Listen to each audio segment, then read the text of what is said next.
Okay guys, this is gonna be Upstyle 2. This will be on your long-haired mannequin as well. It is easier to have it done on if you do a long hair roller set and then a textured comb out. Anytime you have curl in the hair, it's easier to pin. Now, this is just a little bit different from Upstyle 1. Upstyle 1, we taught you how to use a gum band with the 2 bobby pins on the ends. You are not doing that this time. You are going to make a connection using the hair. You're gonna take your bobby pins and lock your bobby pins together to hold as your foundation. So no rubber bands at all, okay? The end result of it is 100% your design. This is where your creativity comes into play.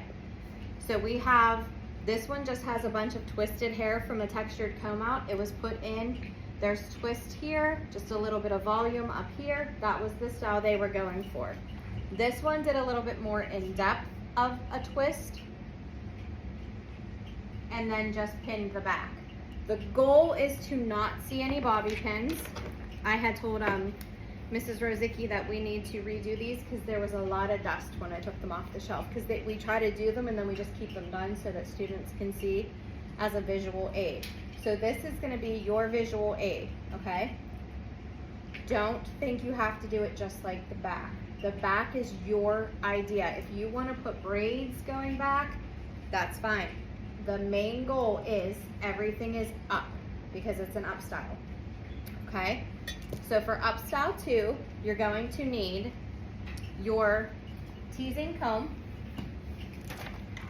which again is your blue teasing comb. You are going to need bobby pins, which we all know are the closed bobby pins. You're gonna need hairpins, your amazing teasing brush. This is in your staple bag for when you're doing updos. This will smooth and tease at the same time. I have 4 of these in my wedding bag. I have a wedding bag that is fully packed at all times. I don't take anything out of it unless if I need to refill it, because I know what I like and I like to make sure it's packed. So there's been times where I've been out of town, I've gotten a text message, hey, my hair person backed out, I need you, let's go. I drove home from Philadelphia one day to turn around and go straight to Beaver Falls, which was like way far away.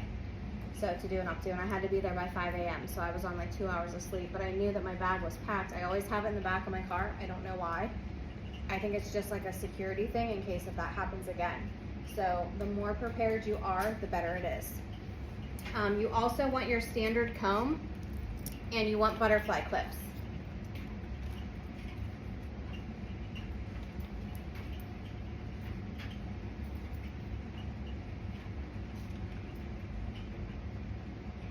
So butterfly clips and standard comb. The very first step that you're going to do is obviously sanitize your hands. Can you give me the hand sanitizer? Or hand it to me? So hand sanitizer. Mine was on my cart, but I think they put them on the tables.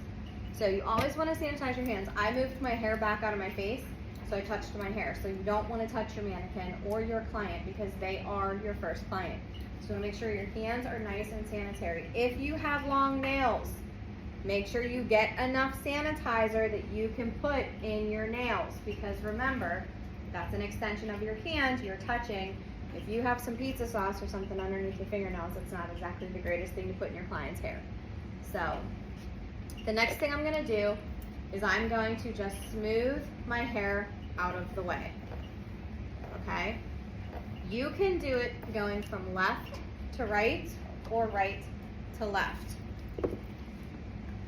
When I come around to the back, I am going to, once the hair is combed back, say I want a twist here.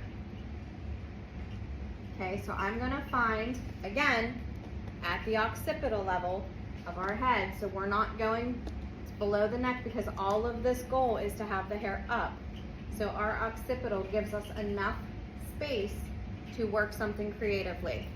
So I'm going to take my bobby pin, using my finger.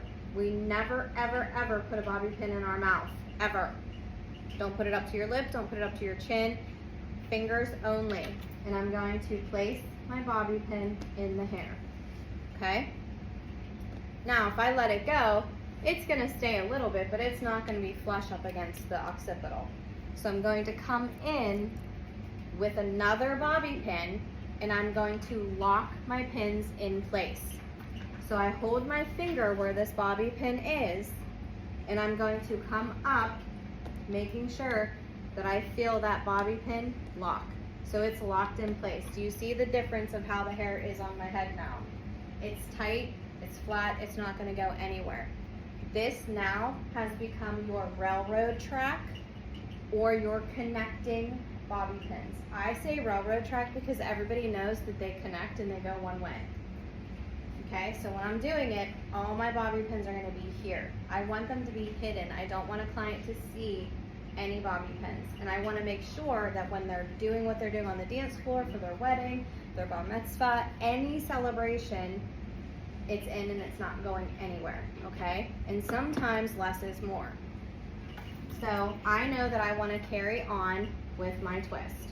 So making sure the hair is completely out of place, I'm going right to where those bobby pins are. I can feel that bobby pin, so I'm going to connect it down. Do you now see how it is locked into place? That's not going to move. That's 3 bobby pins so far for a good portion of the hair, okay? And I said, we want to twist this too, just to give it a little bit of an elegant look.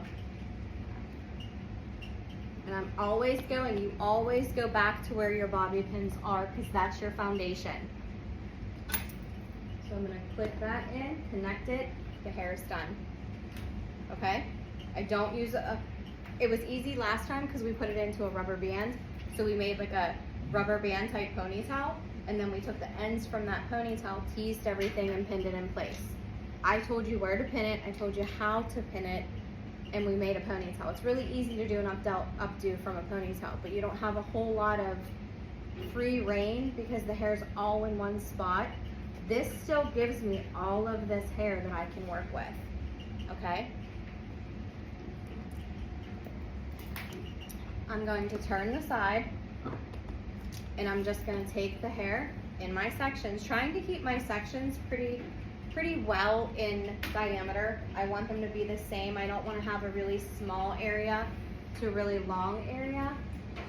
And I'm watching where my pins are, and I'm going to take that pin and I'm going to connect that hair.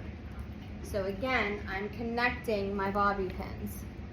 Using my fingers, I'm connecting my bobby pins. So now we have more. Do you see how it's starting to grow together? I have the updo style on the top. It's not just slick back like we did for our Upstyle 1. You can braid all of these if you want. I chose to do a twist for the demo purpose because you can see when it's twisted where the hair ends up. Same thing, I'm gonna split the hair here so that I have a nice even section. Partings are still pretty clean. You can use your standard comb for the partings. You can use your rat tail, and you're just taking it right back to the center of where your bobby pins are to make that connection. I can feel that bobby pin. I felt it lock. I knew it was in there. I'm like, I don't like the way this one looks. I'm gonna pull it back out. I'm gonna feel where those bobby pins are, and I'm gonna lock it into place. Do you see the difference in how that one looks? It's a lot smoother. It's a lot tighter of a connection. I don't have to worry about this piece falling out when she's dancing, okay? We're gonna do our last section. I'm just gonna twist it up. I'm gonna take it right back to where I want it to be.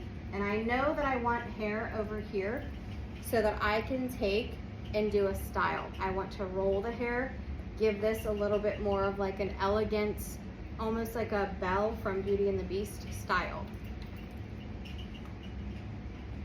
I'm just gonna connect it, and I felt it lock in place, okay? So now the goal is to not have any hair up. Am I just gonna pin it like this and turn it in? No. Because if you do, I'm gonna give it back to you and tell you to do it again. Goal is no hair. You can finish the twist if you want, and just take pieces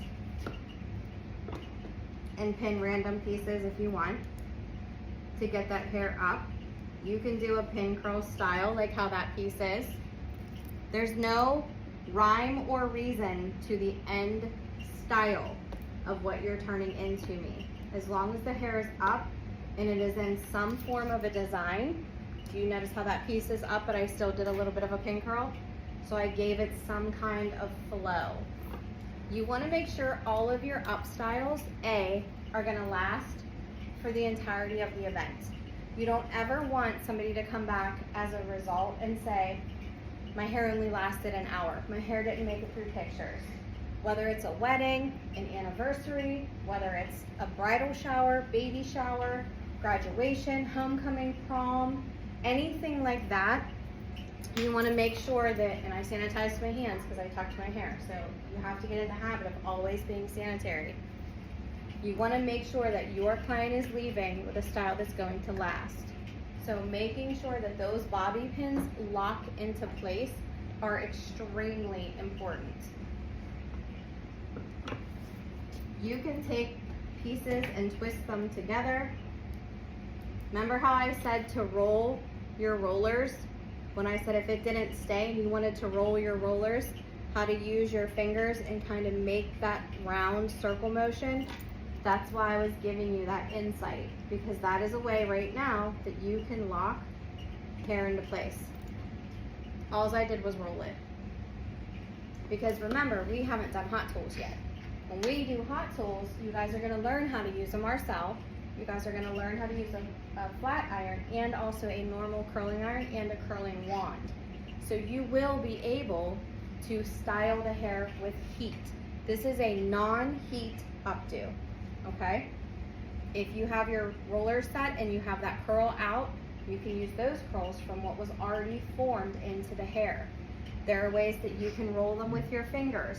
There's all kinds of things that you can do in a style to make sure that your clients are happy and the styles look pieced together. Like, I'll show you.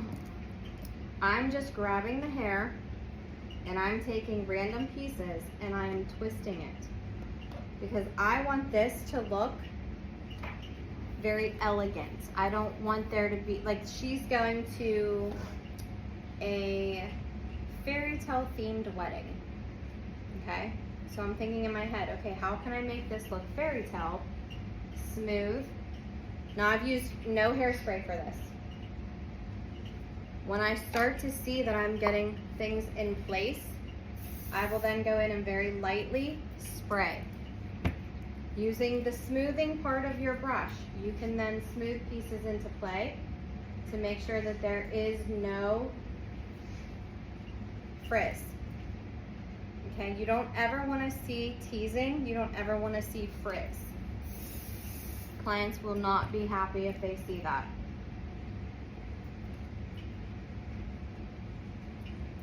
If you need to smooth something out and move forward, you absolutely can. Like, I know that I do not want these pieces right here to be shown because there's a lot of pins in this place. So I'm tucking those ends down in so that I can pull out. Did you see how I did that? I tucked my ends right here. If you want to have a piece of hair that's coming forward, remember how we did the Upstyle and we combed the outside or brushed the outside layer, which is what you'll see. And I'm taking that end piece and I'm rolling it down and I'm hiding it into place so that those end pieces don't stick out. If you want a messy updo, you absolutely can have end pieces stick out. I just didn't want it for this look that I was going for. Does everybody see how it's starting to come together? There are plenty of books that are out there that have pre-done open house mannequins, Upstyles done. If you need some kind of creativity, not everybody can look at a mannequin or a client and know what to do. A lot of times they'll bring you pictures, half up, half down. you always incorporate occipital down, especially if it's all up. You have to ask them, are you gonna be out in the heat? Does your hair hold curl? There are things during your consultation that you're gonna look for and ask so that you know what the best style is gonna be. If somebody constantly is doing this to their face, you're not going to leave any hair out of the updo. You're gonna bring that away from the face. You can smooth it. Like if she wanted some hair, we could have taken it and just kind of smoothed it down to give her that nice little bang. But she didn't want that. She's a flyer. She likes to flip her hair back. So we're making sure it's completely out of her style, out of her face to give her the style she wants. Again, if you see something that you don't like, you can always repin. I felt like that wasn't very tight, so I wanted to go back in. If you have a gap where you can see something, okay, you want to make sure you're using hairpins and you just close that gap with a hairpin. Do you see how it changed now? One pin can make all the difference. I don't have any curl in this mannequin, so we're just kind of flying by our own creativity here on what we want to do. So now I'm going to take a bobby pin again, and I'm going to incorporate the hair that I have pinned in place, making sure that I can't see any of those bobby pins. And you can feed hair through the other side to make sure that it'll stay in your style that you want. You absolutely do not have to do the same style that I just did. I just put pieces where I wanted them from our consultation from our client to see, okay, this is what she wanted. I know her style. I know what she likes. And you may even talk them into some ornamentation. If somebody has a style like this and they're getting married, and you want to say to them, well, I know you want it all back and you want it nice and soft, how about a clip? And you can take hairpins and put beads on them, and you can put your hairpins on the side and make your own design. How many has seen the glitter gel right now that they're painting hair with for updos? Okay, it is stunning. So they're taking normal hair gel, mixing glitter, any color glitter, and they mix it together, and they just go in and they paint with a paintbrush wherever they want that glitter to be. So you could do just a few strokes on one side. Remember, brides are always facing their groom, so the not audience, but the reception or the whoever goes, I can't think of the word right now. The guest, thank you, I could not think of the word. Taylor, I need you to get up. Your guest, they'll be sitting here looking at the bride. So they're here and your bride is here. So this side of your bride, your right side, is where if you wanted to do a focal point, you would do a focal point, because they're gonna see her standing this way. You don't need to necessarily do a left side, because most of the time the bride is facing head on when they're looking at their guests when they're announced as husband and wife, or they are to the side while they're saying their vows to their groom. So it's always the right side, okay? We can practice on maybe getting some glitter and gel to see how well we can do that. We can paint on that when we get to next 9 weeks and we do this all over again. We can figure out ways to do that to see if you guys like that. And you absolutely can do any kind of creativity with this, any style, up, down, curls, Marcel. You'll learn all those hot tools. You'll learn long hair blow dry, so you can even do it after a long hair blow dry, because you'll get that volume into your mannequin. So there's a lot of ways that you can utilize this style. You guys have free reign with the back. Basically, I just want to make sure that it's nice and smooth. All hair is up, nothing is down on the back, okay? So this was just, what, a 4-minute updo? That's how long it took me. I charge $95. If I'm touching your hair, I'm not touching your hair for free. Weddings, my consultations start at $125. You have to pay me that to sit in my chair for me to do a trial run with you. And then again at your wedding, you have to pay me another $125 to do the style again. So I just made $250 on one person in less than 5 minutes. Time is money, okay? These styles, if you can get good on them and you can lock them into place, your name will be shared on wedding pages by other brides. You'll get reviews the brides look at. Very simple, very simple. I can make this look, if I put some kind of design right here, like a comb or a headpiece, she's golden. And I barely used any products, and I didn't use a whole lot of my time. My average wedding, I make anywhere between $800 to $2,000, depending on the amount of people in my bridal party. The longest time that I take on an updo is during a bride, because I know the tricks to get long hair, thin hair, super curly hair. I know the tricks because I've been doing them for so long and I've been practicing them. I could have drugged this out and made it 45 minutes, but you guys aren't going to pay attention 45 minutes in. So, you know, 4-minute updo. Just made bank. Working towards those new Air Maxes.